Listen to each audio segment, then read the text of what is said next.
create pillars, and then you vector vector 3 int, vector 3 int, and then we're going to pass in pillars. Okay, so that goes to the right function. That just needs to loop through it and then call this one. And then this one is what will use the prefab to instantiate a new object and then set the appropriate params. Okay, so that's what we need to do. But to do that, we need to bring in this one here, this prefab.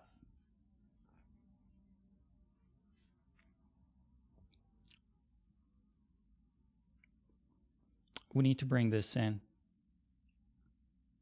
But to do that, we need to first bring in the appropriate classes. So let's see.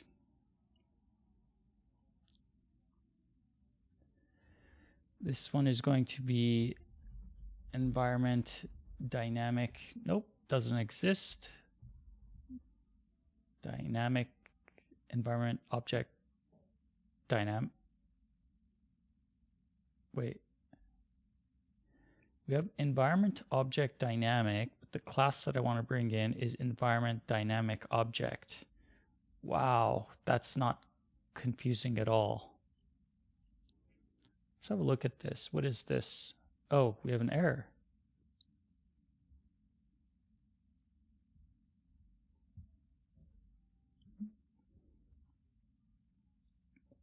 Oh, of course. Whoops.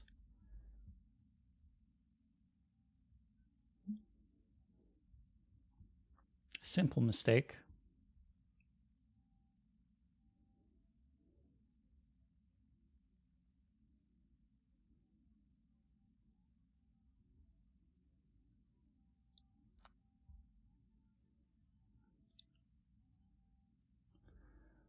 What is environment object dynamic?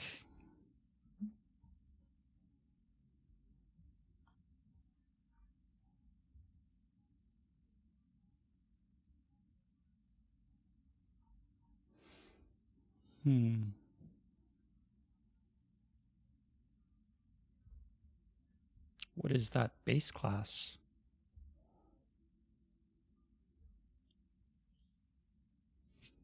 What is this thing? This looks like old code.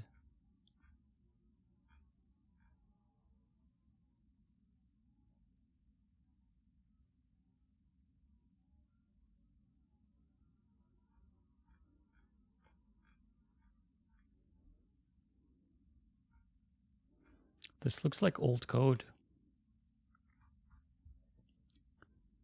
Where is it being used though?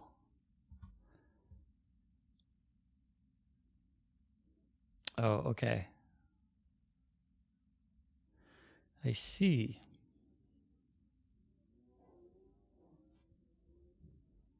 Okay. And where's this located in?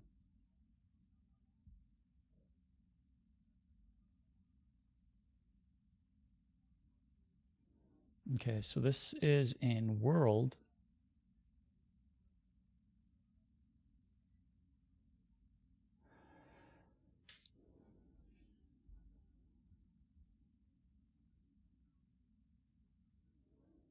How can we differentiate them?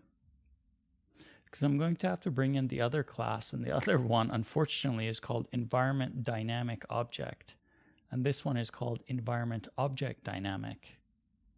And they're two very different things.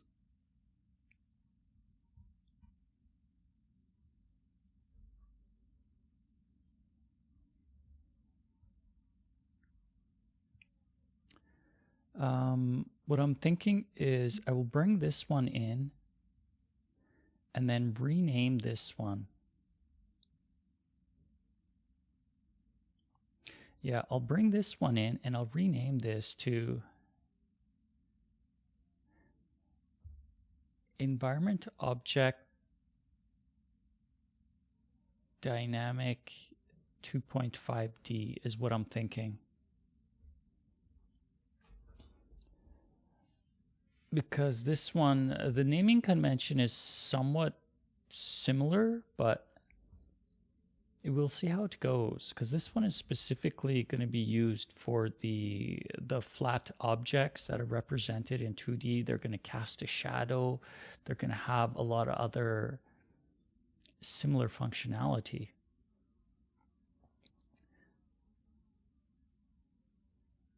That's what I'm thinking. So let's do that. So what we'll do is we'll take this one, and this one is in environment. This one is in world.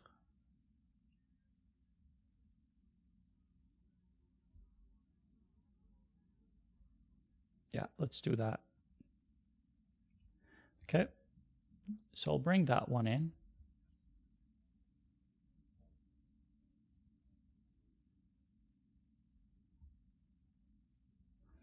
Okay, so it'll need prerequisite of Sprite 3D Animator. I believe that's my custom class that I made.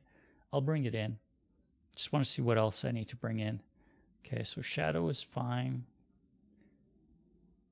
Cylinder, lit, shadow, probes, layer. Capsule. I see nothing out of the ordinary here.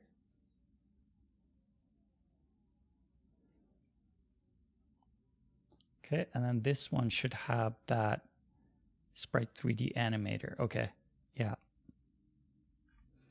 So I'll need to bring this class in as well. That one is in character model.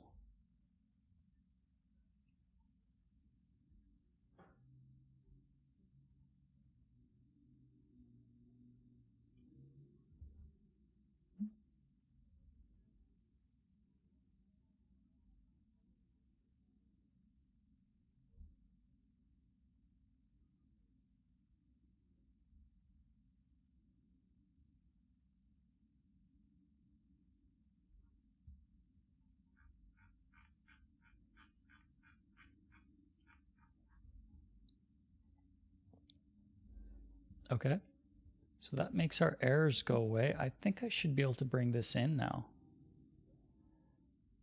Show an explorer. Let's grab that and the meta file, and then put that into our prefabs.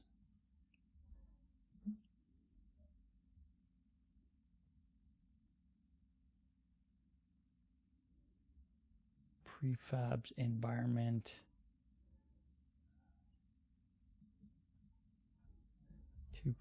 .5D.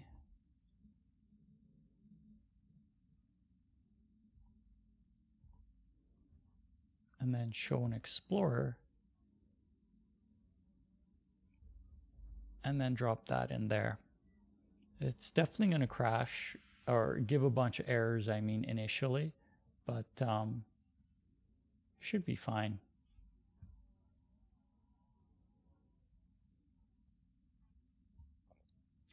Okay, so let's see. What's it missing?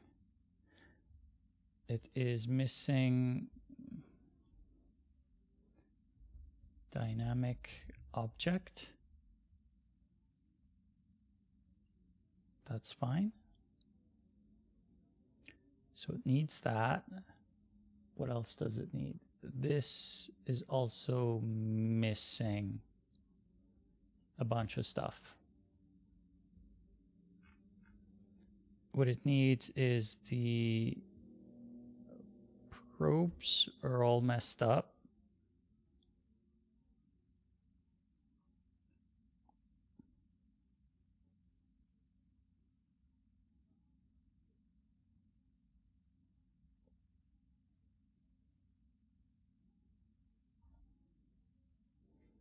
Okay. I can't fix that right now, but I can fix this. This is going to be the Sprite 3D Animator. Does that let me save? Yeah, okay. All right, so we're in the clear. I can clean this up for sure. Okay, so let's see. Let's go from the top.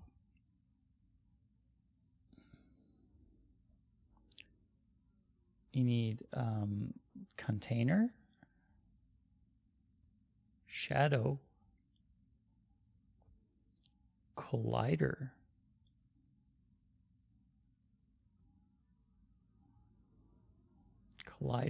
and then mesh.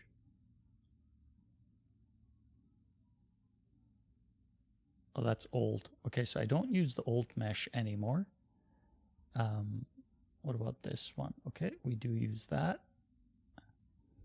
Okay, so old mesh can be taken out.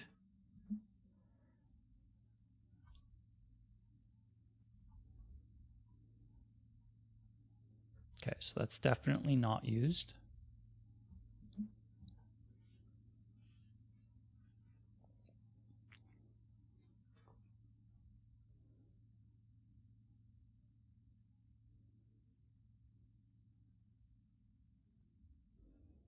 Okay, moving down. Container, nothing.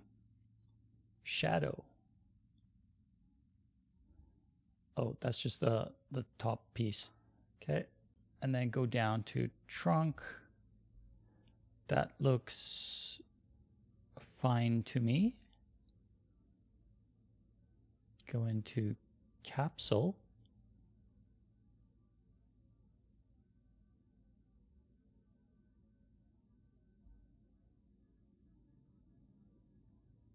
This one has static shadow cast and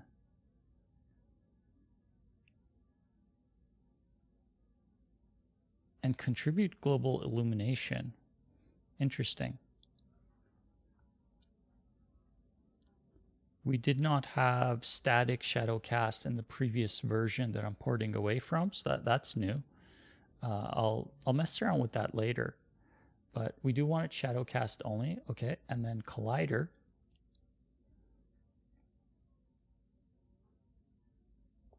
That looks fine. And then perspective scale. That looks correct. This we do not use. And then that brings us to this. So what I need to do is I want to bring in that image.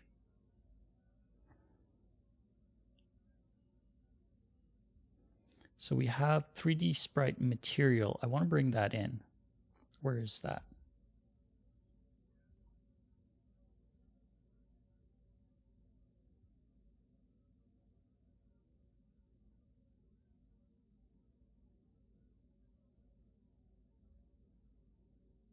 Wait, why is that in shader PBR?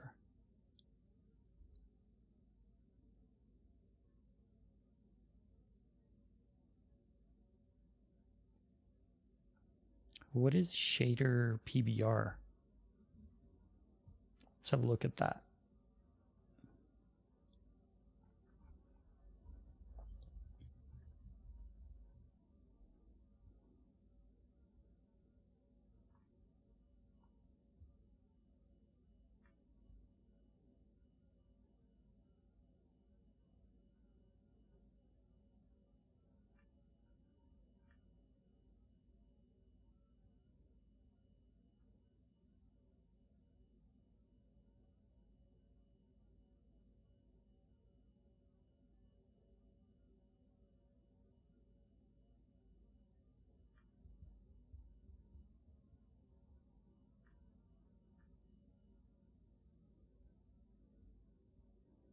Okay, so if that's...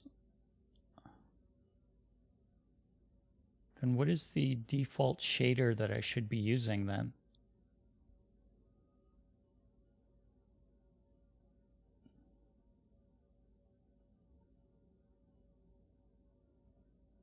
Can we just go with blank? Let's go with blank and see what that gets us. Okay, so what I want to do though is I want to bring in this image. How do we get that?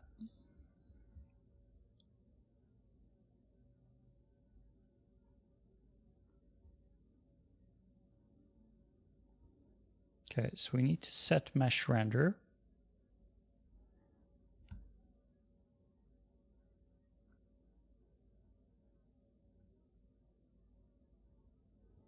Okay, so we have mesh render. We have row column, sprite layer.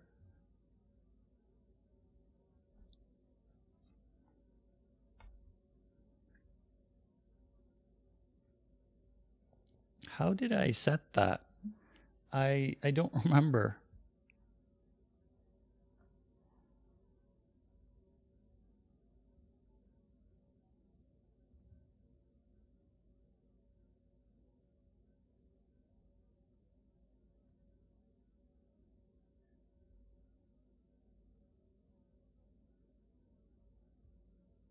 Oh, right.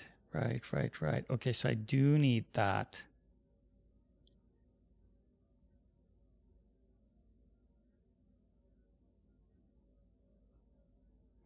Okay, so I do need this.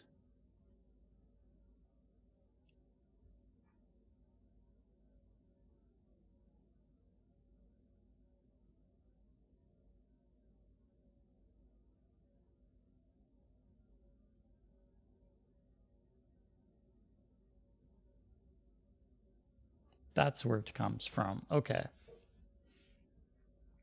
Okay, then what I'll do is I'll just bring in that folder and see if that works. I don't know if that will work though, because I think I need the potentially some more assets to make that work. Because that is, I believe, in the, yeah, that's in the root. Okay.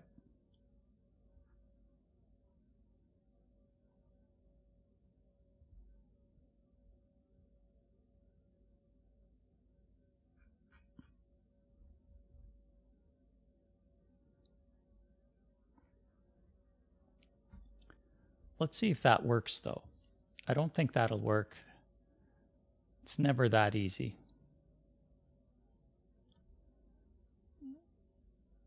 It was called what exactly? 3D Sprite Material.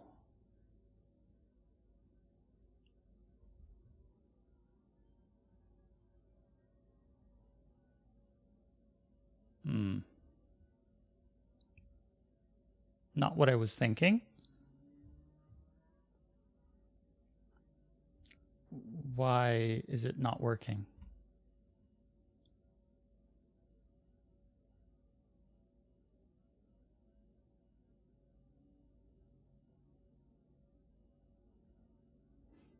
Oh, it's missing the sprite. Of course, I need to bring that sprite in, or that graphic, whatever you want to call it. Whoops. What I want is, let's go to it. This is what I want.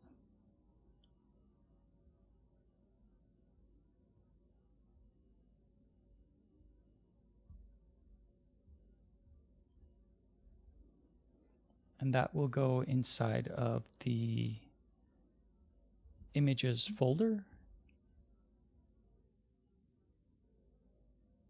Oh no, I just saw the power fluctuate. I hope I don't have another one of those power loss things. That would be most unfortunate. Okay, so we'll put it into images. Let's put it in just images.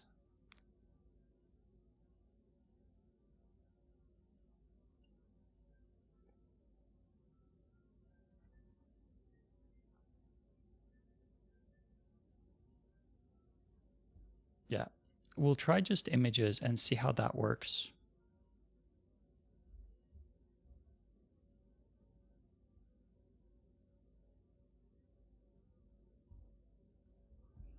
Okay.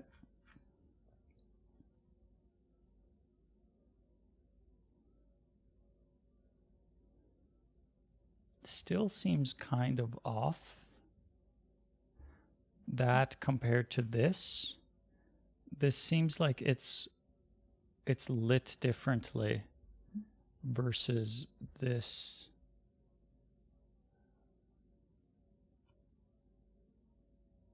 Not sure. Okay. Let's see, what else is missing? All the settings look pretty much the same.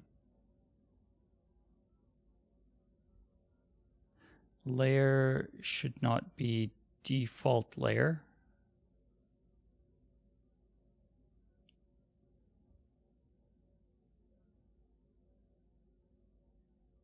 Why does that say layer 1?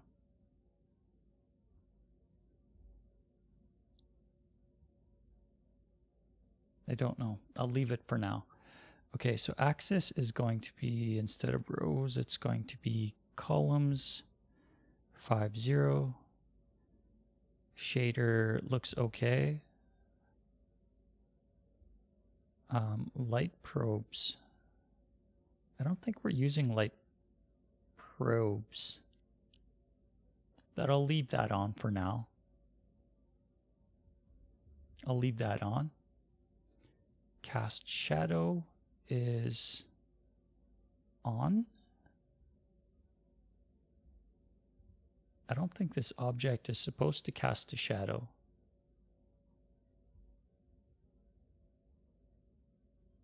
I think it's the shadow caster that's supposed to cast a shadow. This object. That looks close enough. Okay, let's try and bring it in. Let's see if we can bring in a simple tree.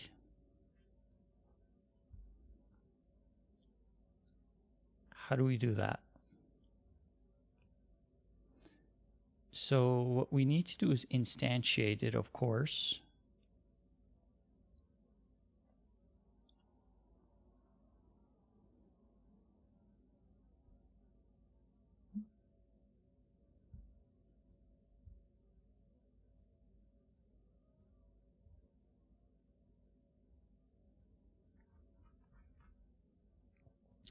So environment map, prefab ground cube, and then we'll create a new one. Serialized field, private game object, prefab, and then this will be the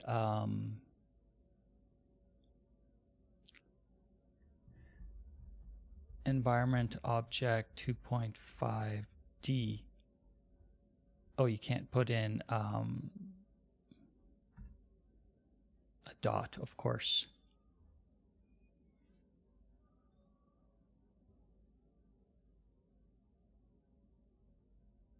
Let's just call it 2D.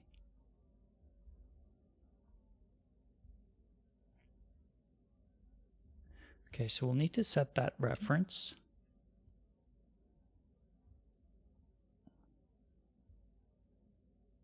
How are we doing for time? Oh wow, yeah, no, I gotta call it for tonight. It is pretty much past that time. So it would be inside of map. Okay, we need to set that reference, which was inside prefabs 2.5D environment object dynamic. Oh yeah, and I need to rename that. That's for sure. Definitely need to rename that. Let's see if we can make just one single object appear. That would be great.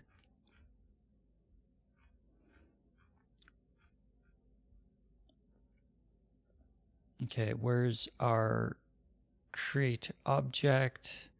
And then where's the instantiate for the other one?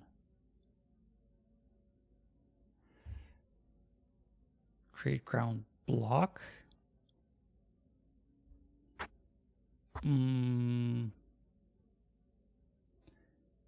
Okay.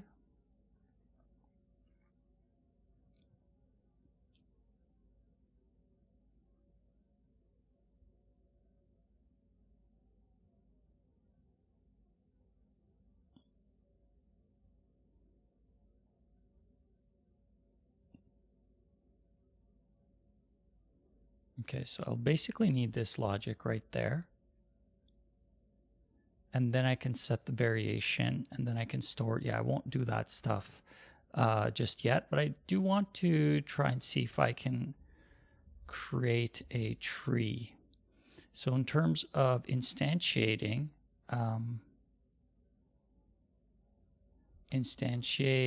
it'll be prefab object 2D, local position equals new position.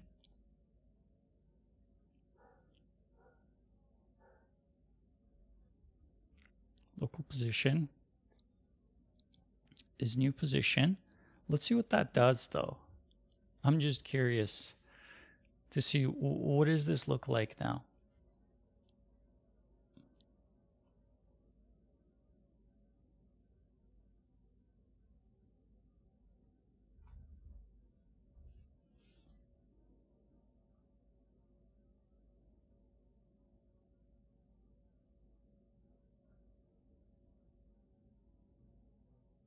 Okay, so we do need to log in, of course.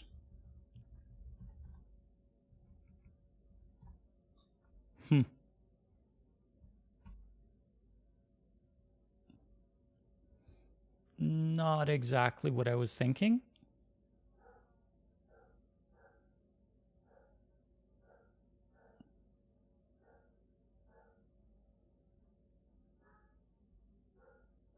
Not what I was thinking, but we're getting there. Very, very close. We're getting there. Okay, so how do we change it now? How do we tell it to load? Oh, I need to bring graphics in. I just want to get a tree or something visible. That would be great. I don't think it's going to happen realistically. I don't have time for it right now. So I think still it was pretty decent progress today. I'm pleased with it so far. I will definitely have to figure out the UI thing. That's something that is going to be an interesting challenge, or it could just be after some good sleep. I'll wake up tomorrow and I'll be like, you know what? I went about this thing, this whole thing the wrong way. And I really should have done this other thing. And then it becomes just a simple solution. That's happened countless times. And it's something that I'm sure will happen many, many times again. But yeah, that's just how it is, right? Because progress, you can't look at progress as always in terms of something that's always tangible, that always has to get you results that move forward all the time, right? Progress sometimes isn't even about moving forward. It's about moving sideways. And other times it's not even about moving sideways. It's about moving back, right? Then moving sideways, then moving forward, right? Because that's just the way it works, right? Sometimes you go the wrong direction. You need to take a few steps back and look at where you forked off from and address it at that point and then move forward again. It's just the way that it is. And I like it because there's, like I said before, there's so many different ways of approaching something. There's so many different ways of just even considering something, right? And that's what just makes it interesting. But we'll get there. Progress-wise, we'll get there. It's going to look awesome. And if you haven't seen the... Oh, did I close it already? Oops. So if you haven't seen this already, this is kind of what I'm working towards right now. So this is my environment prototype. We're going to get to this point soon. So I got those prefabs in, but it's going to get to this point at some point where it's going to basically look like this. And we'll be able to move around in the world and hop around and do all kinds of cool stuff and get all the benefits that you can get with 3D and 2D, also known as 2.5D. That's the direction of where we're going, but that's my prototype, right? And this is where the actual project is right now. So I'm slowly piecing it in together, and we'll get there. We'll definitely get there. It's just a matter of time. That's going to be it for me today. So thank you for watching. If you like the project, or if you like to just be here for the next broadcasts, I broadcast on Tuesdays and on Fridays. I broadcast on Twitch and on YouTube at the same time. Whatever works for you. Some people have a better viewing experience on YouTube. Others prefer Twitch. Whatever. I don't care. Whatever you like, go for it, right? And then if you miss anything, or if you want to watch any of the previous ones, they are archived onto YouTube. And yeah, Tuesdays and Fridays. Hit that follow button, hit that like button if you like it. And yeah, that's going to be it for me today. So thank you, and have a great night, and I'll see you next time.